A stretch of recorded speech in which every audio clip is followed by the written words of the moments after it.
What you're asking is there, what signs would I see that would indicate that there's some changes happening, say from the first time somebody sits in front of me to the 5th time or the 10th time or whatever it might be? I would say first of all that we don't get the right answers until we're asked the right questions.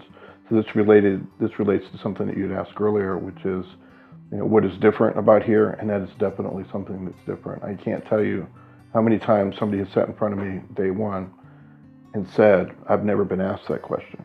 And in my mind, because of the nature of source therapy and how critical it is to go back into family of origin work and to figure out what was happening in those dynamics, it's very surprising to me that they haven't been asked. But I can tell not only because they're telling me, which is of course the best information to go on, but also through body language and through the look of surprise.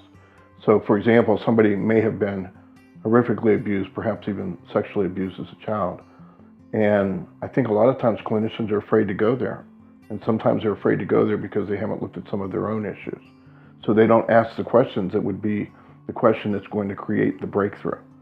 So another thing I would say to your question is, I tell people in that first session, I said, if you decide to come back, this process will work. I've never seen it not work. It is transformational, and I need one thing from you, and that's it. And what I need is for you to come back. And what you can expect in coming back is if you're not seeing significant changes in, say, even a 3-month period, then it's probably not a good fit for you. And I say that confidently because I know if you engage in the process, if one engages in the therapeutic process of source therapy, they will see the changes. So what would I say if you told me that you needed therapy but you felt too scared to reach out? That's a good question. I believe that everybody that makes that first phone call has fear.